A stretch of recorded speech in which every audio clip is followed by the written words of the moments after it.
The Flats at 124 Alfred is the first of 6 apartment buildings to open at the City Modern development in Detroit's historic Brush Park neighborhood. The innovative affordable housing project was created for residents aged 55 and older and features 54 1- and 2-bedroom units, 18% of which are Type A accessible, exceeding standards set by the International Code Council. Designed to meet both Enterprise Green Community's sustainability criteria and Energy Star performance standards, the 5-story development features accessible green space, highly efficient heating and cooling units, plumbing systems that minimize hot water waste, and low-wattage LED lighting. Other building amenities include a community kitchen, exercise room, meeting room, and outdoor terrace. The Flats at 124 Alfred provides the senior community of Detroit an opportunity to live in the heart of the city in an affordable yet first-rate fashion. It brings a new population to a previously vacant area near Detroit's rapidly evolving downtown and is helping to establish a more active residential real estate marketplace in the area.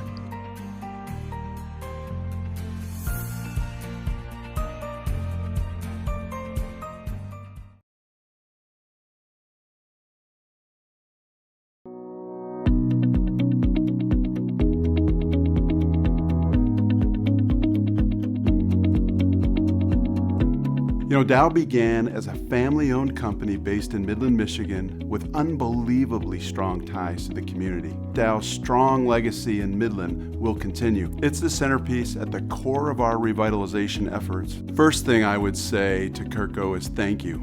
Nothing is more strategic or visible, and it takes a special kind of company to deliver while managing this level of complexity, and Kirko succeeded famously. Our teams worked together on our project, and it showed through with your commitment from safety to value engineering and everything in between.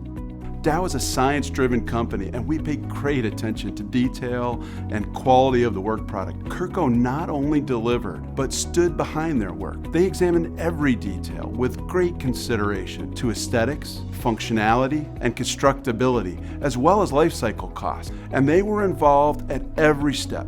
Kirko's team was great to work with, from the leadership team all the way to the people swinging the hammers. The company culture exemplifies honesty, integrity, and a solution-oriented team attitude. Kirko was at our side and partnered in the problem solving. Their insight in mitigating project impact was invaluable. With everything going on and a project of this magnitude and complexity, they were instrumental in delivering against a very aggressive schedule, completed it on time, and of course, under budget.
Though the building itself may be small in size, its impact on the community it serves is huge.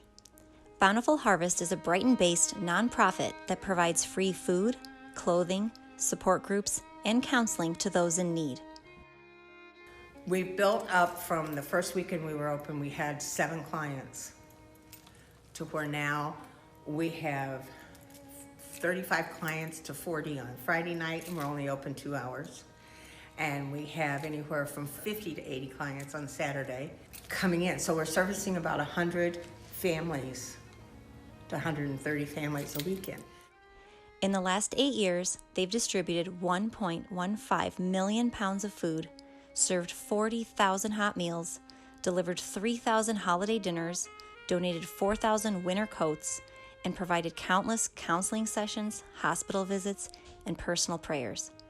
And all of that was accomplished while being open for just 6 hours per week. Up until now, Bountiful Harvest has been functioning out of shared spaces, requiring all items to be set up, torn down, and stored each and every time it was open, creating a lot of extra work for its volunteers. This new permanent home will enable the organization to expand its hours, food selection, and services. Can you imagine what this building is going to enable us to do for this community? If a senior or a vet goes to bed with not enough clothes on their back or not enough food in their tummy, it won't be for the lack of Bountiful Harvest trying.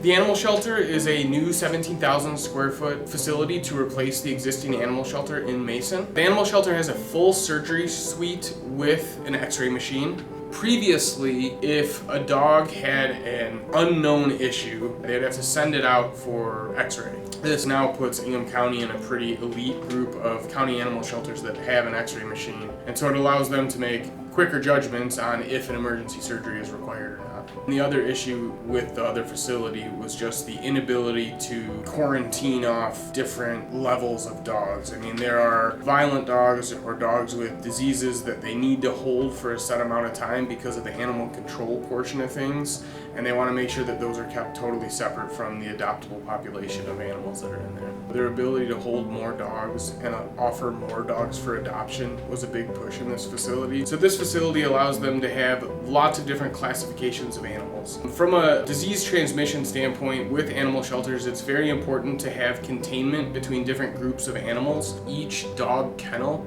has its own floor drain. They are not done in a gang run like you would normally do. And the reason behind this was to limit the contamination between all the different dog kennels, and they thought that that was probably the best way to do it. There's an exterior artificial grass called canine grass. This grass is used to take the animals for outside time. They can use the restroom outside, and it's very easy to clean up and sanitize. This facility also features a catio, which is a half outdoor, half indoor space for the cats to roam and play. It allows potential customers or adopters of these animals to come and play with the cats in a more natural environment and meet and greet with the animals. This shelter realistically is probably going to last 50, 60 years, something like that. So some things that are going to be there forever need to be able to stand the test of time.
you.